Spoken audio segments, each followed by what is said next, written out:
Kabila était-il fils de Mouzé ou pas? Noir sur blanc, il n'est pas le fils de Mouzé. Ça, c'est pour ne pas perdre le temps dans la spéculation. Kabila, c'est un Rwandais de naissance et de l'essence rwandais. Ce qui est normal, c'est un pays voisin. Il y a près de 13 millions de Rwandais dans le monde, au Rwanda et dans la diaspora. Donc, Kabila, c'est l'un de ces 13 millions de Rwandais vivant aujourd'hui. Mes chers amis, pourquoi j'aimerais qu'on puisse parler de ça? Commentez, mettez vos commentaires en direct. Si j'ai l'occasion de lire, je vais lire, mais si je n'en ai pas, je vais seulement parler. Alors,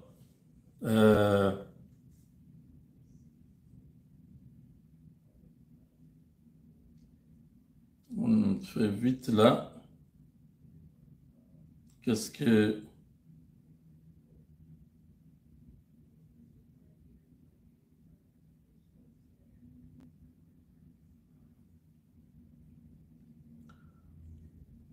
Voilà la référence, chers amis, pour vous tous qui ne savaient pas que Kabila n'est pas un Congolais.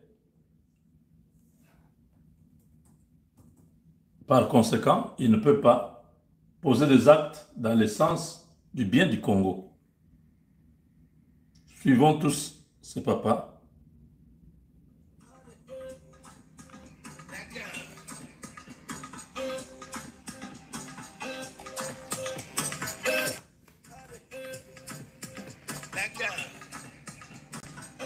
La chanson là n'est pas nécessaire. Attendez. Là, j'écris comme théoricien. Il est difficile d'être à la fois théoricien et praticien, même de ses propres idées. Vous avez Machiavel. Oui. Hein, oui, il avait des idées. Hein, vous voyez, il disait au prince. Mais lorsqu'on l'a nommé, ça n'a pas été possible. Mais cela n'a pas été mon cas.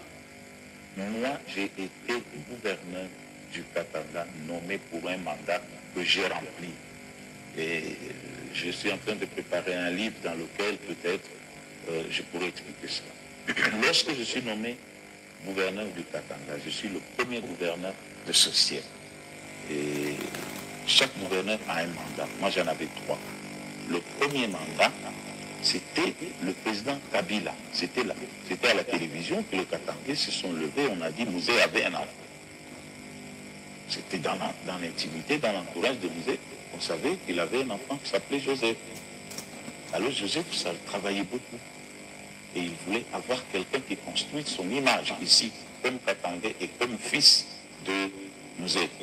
Vous pouvez poser la question au président actuel. Le surnom de Kabange. Il est venu d'où? Quand il nous a dit qu'il était jumeau, et qu'on lui a dit, ici chez nous, c'est Yungu et Kabange, vous êtes pris, il était Kabange. Vous pouvez vérifier tout ça. Vous pouvez vérifier aussi que les documents de Joseph Kabila signés à l'époque, il n'y avait pas Kabange. Il y avait quoi? Joseph Kabila. Donc je vous dis pourquoi j'ai été nommé. Je vous dis que j'avais une mission ici de créer avec tous les Katangais la paternité de Joseph. Et ça, c'est une mission que j'ai réussi. J'avais une mission de créer la paternité katangaise de Joseph. On se limite d'abord par là, mes chers amis.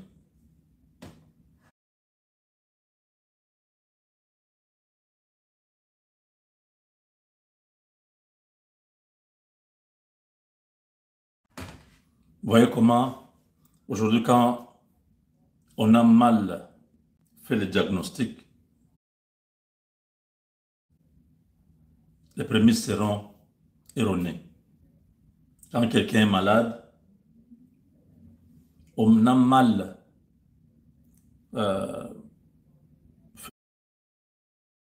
fait le diagnostic, on risque de donner un mauvais par le Ouazalendo, lobby, il devrait abîmer. Mais Kabila a limité. Pourquoi Abima Kiti? Qu'est-ce qui s'est passé en réalité, Mokolo ya lobby? Et pourquoi sa sortie en public a été transformée dans une tenue de réunions successives?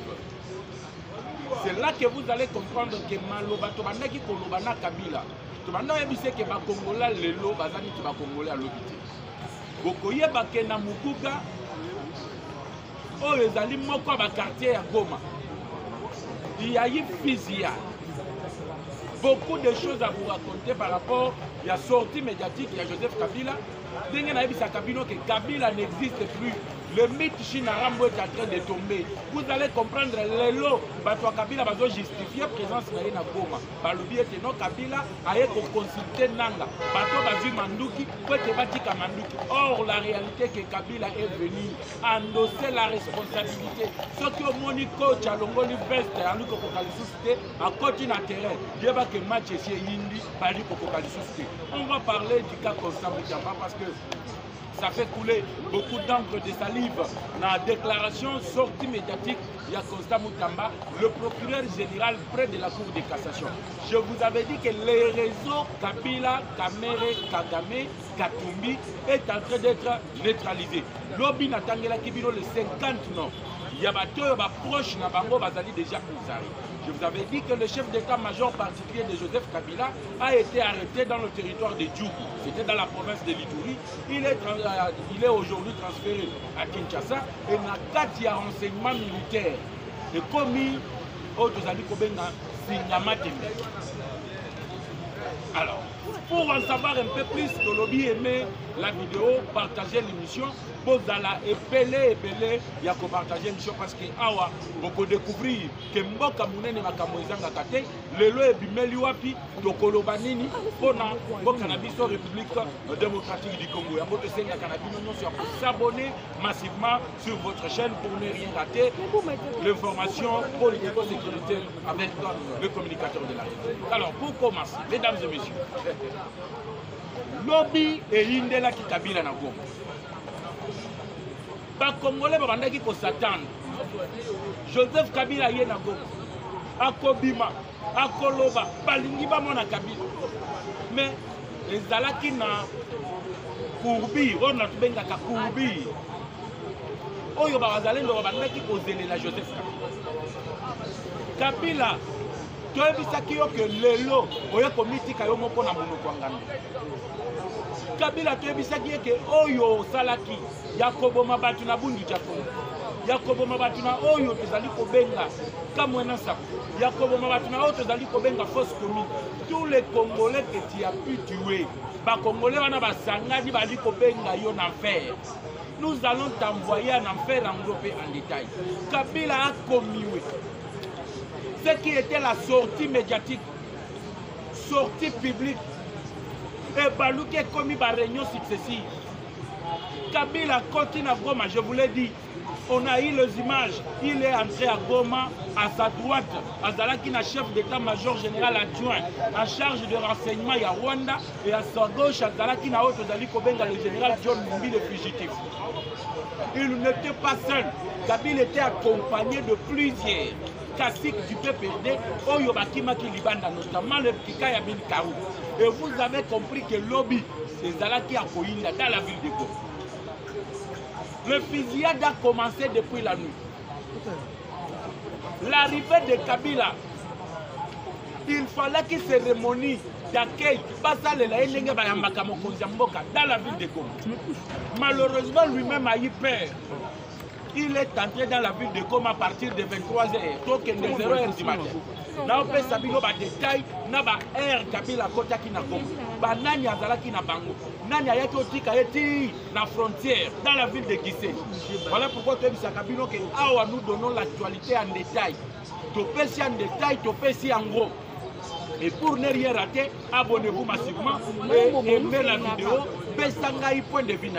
Le Ouazalendo vient d'activer l'opération Kanga Joseph Kabila. Voilà pourquoi ils sont descendus dans le territoire Yanirangom. Au moment où je suis en train de vous parler, ils préparent une attaque fracassante. D'ailleurs, dans la nuit d'hier, Dans le quartier Mukuga, fusillade depuis Bandaki à partir de 23h jusqu'à 4h du matin. Kabila est dans Goma. Il était prévu l'accueil de Joseph Kabila. Pour nani accueil à Kabila et ça les matite. C'est parce qu'avec l'entrée de Kabila, a traversé à partir de Yagiseni au Rwanda. Moutoya qui c'était M. Paul Kagame aye à Tiki. Na autre zali kobenga ville ya Gisenyi, zali ville frontalière de Goma, mais appartenant au Rwanda. Et Kabila devait entrer maintenant. Je vous ai déjà décrypté comment il était entouré, mais il avait 500 unités spéciales de l'armée rwandaise pour sa propre sécurité. Après avoir traversé, Kabila devait se rendre dans Hôtel Serena. Là où Corneille Nanga l'attendait pour l'accueil, il fallait que ça à la une de journaux, il fallait que ça à la une de télévision internationale. Mais arrivé à Hôtel Serena, ils ont été attaqués. Il n'y avait pas moyen que Kabila a ça là-bas, ça les Keiwana. Du coup, Kabila quitte Serena Hotel pour se rendre dans sa propre ferme privée à partir de Ville Goma, résidence de Joseph Kabila, qui dans la ville. C'est là, mesdames et messieurs, que 500 forces spéciales, il y a une unité rwandaise qui s'installe. Il y a que Kabila, Tozana, caméra partout. Ici, c'est le communicateur de la République. Quand on communique pour la République, il faut avoir la vraie information, la donner aux Congolais, pour que les Congolais n'ont pas droit, selon la Constitution, de savoir où ils allaient koleka dans la République démocratique. Botala lelo Kabila comme il y a. Dans la cas qui Joseph Kabila. Même ça qui Kabila, que le mythe Kabila vient de tomber. Mesdames et messieurs, qui pouvaient s'imaginer que lelo Joseph Kabila Koka qui Kokim. Les Chinaram. Muto batu babandaki kotala boye otali mandefo bangi yo moko otali suki obangi yo moko Kabila zo bangi selisiste lelo Kabila komi obata je vais rentrer au Congo accueilli na bisiko yo ba rebelle bazali. Or batu lelo boyoki monsieur Ramazani Shadari qui a été arrêté na Bichingobila, il voulait traverser pour aller à Brazzaville et aller rejoindre Joseph Kabila na niveau ya Goma. Tangu bakangiye na Bichingobila, on l'a ramené dans une résidence surveillée. Il a profité de faire une interview dans France 24 où il vous dit Joseph Kabila est na Goma non pas pour prendre les armes, mais il pour être en solo là na ba oyo bazui manduki batika insécurité oyo bazali kosala. So kande zali mama na lokuta. Pesanga lito yoyo kasiko révélation pe vraie information oyo tozali koyela bino na tongo alelo na travers ya chaîne na bino ya ba détails ka edema. Le problème ici c'est quoi, mesdames et messieurs? Il y a eu une réunion qui a été tenue à partir de Kampala où Joseph Kabila a été assisté par M. Nanga, il y avait Sultani Makengo, il y avait le général Bernard Diamondou, il y avait le chef d'état-major général de l'Ouganda, il y avait le fils de Museveni, il y avait le chef d'état-major général adjoint en charge de renseignement, il y a Ouganda, tous ces gens-là étaient en réunion. Réunion na bango bayela kizini. Babandaki koluka nini. Joseph Kabila est comme on a dit Tshisekedi ayaki ko découvrir. Voilà pourquoi bakangaki oyo tozali kobenga. Le ministre de Mines, ancien ministre de Mines, monsieur Kabwelulu, oyo apesaki Joseph Kabila ba actif ya l'État. Oyo tozali kobenga en termes de mines. Ba pesa yango na Joseph Kabila. Mais pour tromper la vigilance, bazwa mikanda wana batiango na kombo ya Dan Getler na oyo tozali kobenga monsieur Arish Jaktala mukolo H. Yango bomonaki même ici à Kinshasa, le long de la rivière Ndili, bazwa ba carrière ya exploitation ya mabanga ba pesa yango na Arish Jaktala. Muto yazalaki cerveau moteur ya exécution ya ba plan nyonso wana c'était monsieur Kabwelulu qui est aux arrêts aujourd'hui. Et tangu bakangie Kabwelulu est en train de faire ressortir ba mine oyo bapesaki Kabila mais bazwi bakombo ya balibanais bazwi bakombo ya baindien babambi yango na badocument po ebima ete non eza biloko ya baindien eza biloko ya balibanais. Or en réalité mesdames et messieurs, Kabila était le propriétaire ya bamine wana. Kabila était le propriétaire de toutes ces carrières d'exploitation ya bamabanga pe ya bazelu. Pendant minute tout a été ravi. Parce que Martin Kabouelou est en train de dire tout au niveau du renseignement militaire. Je reviens maintenant à la réunion où le Salemaki du côté des campagnes. Malheureusement pour nous, les États-Unis d'Amérique viennent de prendre une très grande décision.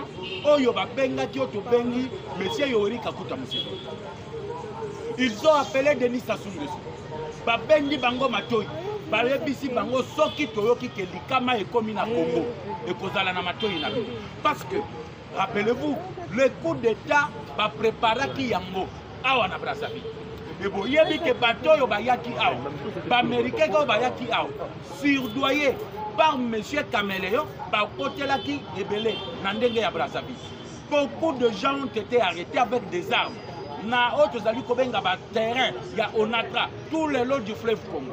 Actualité, ils allaient faire face les lots qui défient la chronique. Autres en apposent ça que les Congolais bayeba que le pays est en danger. La guerre aujourd'hui, elle n'est pas la guerre de Tshisekedi, mais c'est une guerre d'existence de tout un pays. Or, regardez, dans le territoire de Rutshuru, vous prenez le territoire de Massissi, vous prenez également le territoire de Nyiragongo et même dans la ville de Goma. On est en train de tuer les Congolais et on le remplace par les Tutsis rwandais.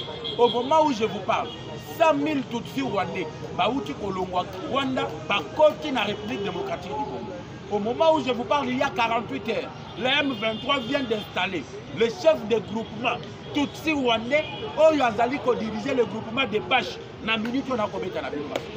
Ça veut dire que Bitumbo est un régime qui est Bitumba existence, il y a Bayimbo. Eza bitumba existence ya bayimbo. Et j'espère que bakongomani bazali kolanda ngai malembe parce que j'espère il y a les molo pour na ko expliquer bakongolais que lelo bitumbo il faut biso banso toteli.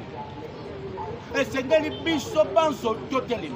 Oyo bozomona biloba loba o Kabila bimeli boy o Katumbi bimeli boy. C'est de la distraction. Tous bazali na conglomérat des aventuriers. Mingi tangu na okoma na ba magistrat. Bo yeba ba magistrat o bazali na association ya ba aventurier. Le voleur, les détourneurs de la République. Mais pour continuer, j'aimerais m'assurer encore que vous avez aimé la vidéo, vous avez partagé l'émission. Je reviens à la réunion de Kampala. Na réunion Kampala, Kagame ayebisaki Museveni, ayebisi Kabila, ayebisi ba généraux tout bazalaki wana. Il faut tuer Félix Tshisekedi. Kabila dit à Kagame, Toboma Tshisekedi te. Ceux qui tobomi Tshisekedi comme un héros national.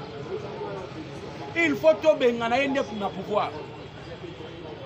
Babandi M23. Le M23, le maître penseur, c'est M. Paul Kagame. L'élève exécuteur, Ezali Joseph Kabila. Kabila, tango azalaki na sénateur à vie. Naba immunité na union surtout à kokaki kobima boye na gomate parce que là la loi plutôt l'interdisait parce que l'ancien président de la République azali tenu na devoir ya réserve à koki kolobate pe kobimisa elongi na été na mayema koleka na mboka yango bomona ki Kabila avait été tenu na devoir ya réserve à kokaki kolobate nda ye azue lilingi na ye monsieur Corneille Nanga acheyewa na tela ki bino wa ba image ya oyo tozali kobenga kyungu wa kumwaza kyungu ayebisi bino ke Nanga azalaka chaîne de chasse ya Kabila dans toutes les mauvaises réunions Nanga azalaka wana mais à l'époque il était président de la CENI. Le plan était quoi? Soki babengani Tshisekedi au pouvoir Nanga kozwa pouvoir pendant 6 mois a kosa la transition pendant 6 mois après 6 mois a co-organiser l'élection Oyo Kabila a kozala élu président de la République. Et ils vont profiter pour réviser la Constitution. Et le mandat devrait passer de 5 à 10 ans. Le mandat, il fallait qu'ils soient illimités. Et comme ça, les Tutsis, oyo bazalaki na objectif na bango ya ko-installer le royaume ya Batutsi sur l'Afrique centrale, balingaki ba récupérer la République démocratique. Siko ba comprendre que comment est-ce que toutes les tentatives oyo ba mekaki kosala et ali kosimba. Et chose grave, na basalo ya ba grand décideur bisiko yo Kagame akendaki ali kokosa bango kotala boye le génocide rwandais, on nous a tués, nous sommes morts, tokufi ebele boye na boye batala boye. Félix Tshisekedi arrive avec la diplomatie, il détrône, il détruit, il déboulonne tous les mensonges que Kabila avait réussi à placer na basalon ya ba grand décideur ya monde. Les Américains babalukeli Kagame. Kagame aleli alobi pourquoi ba Américains babalukeli biso. Makambo toyokana kina ba Américains ezali oyote. Parce que je vous annonce déjà que le préaccord, il y a accord oyo kozala signé le 15 juin. Parce que batindeli yango Kagame, batindeli yango Félix Antoine Tshisekedi Tshilombo. Communicateur de la République, vous confirmez? Oui, monsieur. Rappelez-vous que l'envoyé spécial de Donald Trump venait de tweeter sur la causerie téléphonique entre Félix Tshisekedi et Paul Kagame. C'était au même moment. Oyo va faire parvenir Bango le préaccord au Ezalaki signé. Nako Wana, qu'est-ce qui est dit? Les États-Unis proposent à Kagame la proposition de Félix Tshisekedi en 2020, lorsqu'il arrive au pouvoir. Tango akendaki na Rwanda koyebisa Kagame que c'est fini. Ngaina yo tozali appelé à vivre éternellement ensemble. Nous sommes des voisins. Il faut te coopérer, koyaka na fenêtre te, yaka na Kinshasa, tu traites avec le gouvernement central, na exploitation à minéraux. Tika koboma ba Congolais, viens par la grande porte. Kagame amonaki yango tu manques ya respect. Kabila tikela ki ba frontière non sozo gérer, Kabila tikela ki ba service à renseignement na Congo mobimba. Mais comment tu sais que jazo pekisa ye? Kokota na ba frontière, azo ebisa ya na Kinshasa. C'est comme si qu'il avait activé la rébellion du M23 avec notamment les Sultani Makengo et le Bertrand Bissou. Maintenant, les Américains reviennent à la même proposition. Ba ebisi Kagame soki olingi parce que pour qu'on ait vivre sans que soutien ou soit la ressource minérale à Congo et les Kelaïpanayo. Comme toi, tu as les entreprises, il y a exploitation, il y a traitement plutôt, il y a minéraux comme éteint, comme de l'or. Il faut signer les accords officiels. Tu dois quitter les territoires nationaux de la RDC. Il faut Congo ait sa autorisation. Kagame Alobi, non, ça ne peut pas se faire comme ça. Donald Trump lui dit, tu dois monsieur accepter de signer, ou soit tu seras écarté définitivement. Parce que Bango Moko américain, vous avez vu Babandia au corridor à Lobito. Ils vont relier Banda Lubumbashi, la province du Haut-Katanga. Bameni yango dans le Grand Kassai et le qui est côté d'Angola. Et la chose la plus intéressante, c'est quoi? Les Américains ont signé qu'ils vont construire le chemin de fer et pour relier toutes les provinces de la RDC, pour à nos profondes bananes. Et qu'est-ce que le retenu ou bien les retombées de tout ceci? De Bomoni, le vieux jaloux Denis Sassou Nguesso, à quelque s'associer à Kagame, à quelque s'associer à Yoweri Kaguta Museveni. Qu'est-ce qui se passe? Monsieur Denis Sassou Nguesso a yébi que ce qui va relier la province de Congo et qui est débouché. Na otozali kobenga le port à nos profondes de bananes. Port na bango ya Pointe Noire et kozala lisusu na valeur té. Voilà pourquoi il avait sauté le premier. Pour nous proposer à Félix Tshisekedi, il faut battre un pont au relier Brazzaville na Kinshasa. Ayebaki ke biloko eko kita na Pointe Noire et au bando katisa sur le pont. Bangonde balinga ki bazala ba bénéficiaire. Mais comme Tshisekedi ayokani na ba américain, ba relier ba province nyonso et puis chemin de fer que ndeko suka na port no profonde de banana, le port na bango ya Pointe Noire et kozala lisusu na valeur te. Mais comme Tshisekedi a dribblé Denis Sassou Nguesso a siliki a sangani na ba Kagame. De bomona ki dernièrement, il avait effectué un déplacement vers Kigali. Yango na ebisaki ba yimboki.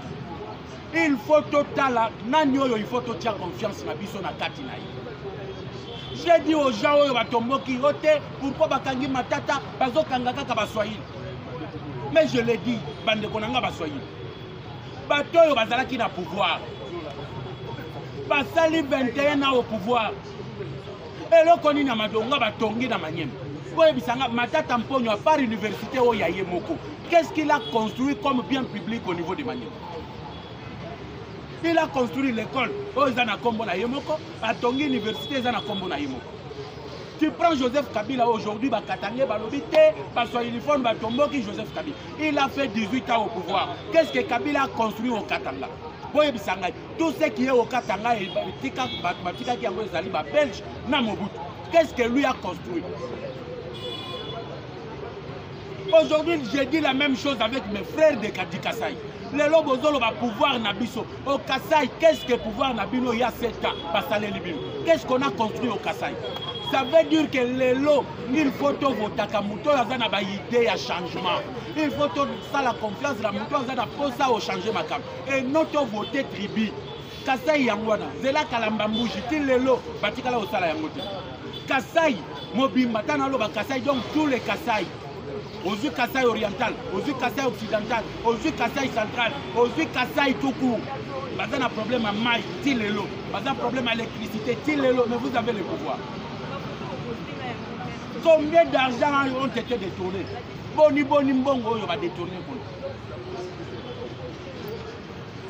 Voilà pourquoi aujourd'hui, nous devons parler la République et non pas parler des individus. Parce que les individus passeront. Tshisekedi passera. Kabila est passé. Bomoni lelo Kabila comme une telantela. Kabila comme une telantela, vous allez comprendre. Masolo tout Kabila salat. Babaz nyozo Kabila tchaki manduki. Lelo manduki ezalité. Baye ko trahir Joseph Kabila. Bato yemoko Kabila utilisa qui? L'ancien chef d'état-major, particulier de Joseph Kabila et tous allés. On prend Célestin Mbalamou Sensé. Oh, Azala qui est ancien chef d'état-major sous Joseph Kabila. Yende Moutoua Plasa qui mandou qui n'a pas fermé sur Joseph Kabila. Les lois Bazali Koluba la vérité, mais ils ne sont pas en capacité de protéger Moutounaba. Kabila yeba qui te que oh yozo comme il a les lois il a qui comme il a. À Salaki la loi sur le statut des anciens présidents. Kabila ne savait pas, mesdames et messieurs, qu'un jour on pouvait le poursuivre. Na crime ou commettre qui en dehors de ses fonctions. Parce que Abandaki ko s'assurer déjà que Nenge Yazali Boye, après passage na pouvoir, Moutumo côté à Koki Kolandelaï. Il ne pouvait pas faire quelque chose. Il pensait que Tshisekedi était faible. Le régime qui le remplaçait, c'était un régime de civils et que lui est militaire. Et moi, je posais la question de savoir. Bino peut répondre ensemble, partout aux alliés Kolandanga. Est-ce que Kabila est la militaire? Donnez-moi la réponse. Est-ce que Kabila est militaire? Kabila n'est pas militaire. Qui est un militaire? Parce que Congolais Zouakapani qui a Pamba, Kabila Lobby, moi j'étais militaire, j'ai prêté serment à défendre Mboka, je continuerai toujours à défendre Mboka comme militaire. Est-ce que Kabila est Mboka militaire? Qui est militaire? Militaire à Zamouto, à Sali Académie militaire, à Outina centre de formation militaire. Mais Kabila c'est un cadeau. Banoyo Balokoti, Bazoyana, Afdel et Laurent Désiré Kabila. Est-ce que c'est l'académie militaire? Kabila était caporal lorsque son père, soi-disant papa naïe, parce que tu sais que Laurent Désiré Zalaka papa naïe. Soi-disant papa naïe, Zalaki Wana Kabila était caporal. À l'ongoué de caporal à général Mbalamoko. Il n'a jamais fait Otozali Kobeng académie militaire. Kabila c'est un rebelle tout fait. Il n'a jamais été militaire, bande.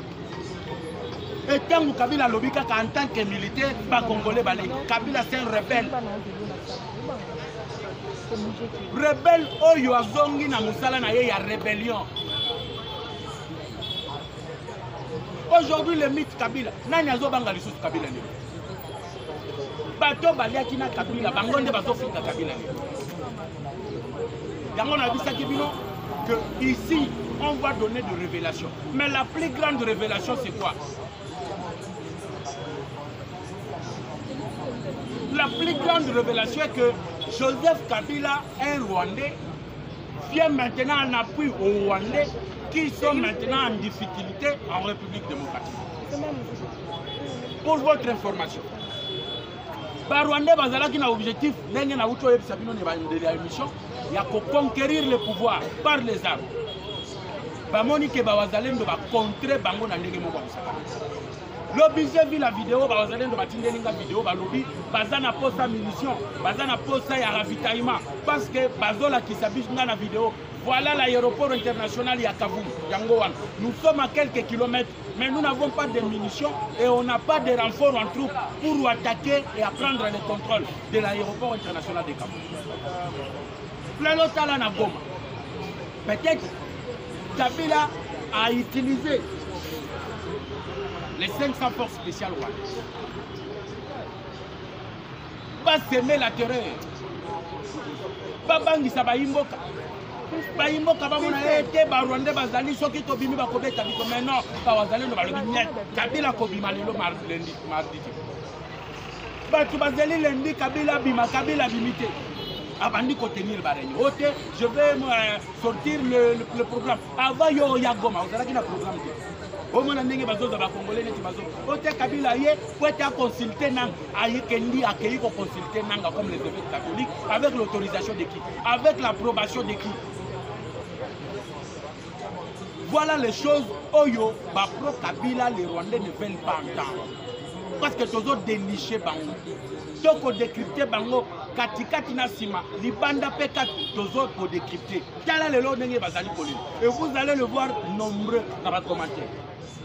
J'aimerais chuter, mesdames et messieurs, par parler de Moutamba. Je vais revenir. Quand il y a Joseph Kabila qui a décrypté en mode Tongo Midi Poko. Et à 20h, il y aura l'émission spéciale, le direct. Pour clôturer la journée. Lobby Moutamba qui a parlé de la justice. Moutamba va répondre à la procureur Von. Qui est ce procureur Von? Von Douana a sali réquisitoire contre Moutamba. Laurent Désiré Kabila a Benganaye. A Bengaye que c'est mafieux. Azamouyibi. Contre toute attente. Dans Laurent Désiré Kabila Bengani ba magistrat wana nyon surtout na magistrature Kabila y en 2001 a quelque ramassé kaka bateau yo monsieur Laurent Désiré Kabila a Bengana. Et à la surprise générale monsieur Mbonda Monique Moutamba outi ko pesa meeting na auditeur il faut fongo la procès contre Joseph Kabila. Bondu pe aya lobby Moutamba détourné. Or, dans la minute où nous avons dit Moutamba n'a rien détourné, même pas un franc de Tikala Kodemate. Même pas $1, il y a projet à construction, il y a prison de Tikala Onbimanangote. Mais qu'est-ce qui se passe? C'est un réseau de kabilistes. Basangani, Balobi Moutamba, Yende Moutouazu, le devant, il y a Obundi Salo, Joseph Kabila, le même clan, le même réseau. Basangani, et leur objectif c'est quoi? Il faut pas faire répartir Moutamba. Il ne faut pas se venger sur la tête de Constant Moutamba. Lobby nous les a répondu. Si les garçons, que le procureur envoie les policiers chez Moutamba l'arrête. Il a dit qu'il ne va pas démissionner, il ne leur donnera pas le plaisir de démissionner. Que l'état d'intimidation, le temps d'organiser votre réseau est fini. Et aujourd'hui, nous sommes en train de partir vers la fin du régime et du mythe de Joseph Kabila. Ça a été plaisir, mesdames et messieurs. Vous voyez que nous avons changé le cadre aujourd'hui. Il y a un peu du soleil. Donc, nous allons partout. Pour aujourd'hui, on se limite là. On se retrouve tout à l'heure à 13h pour continuer de parler de la situation des Gouvernements. A tout à l'heure, ciao.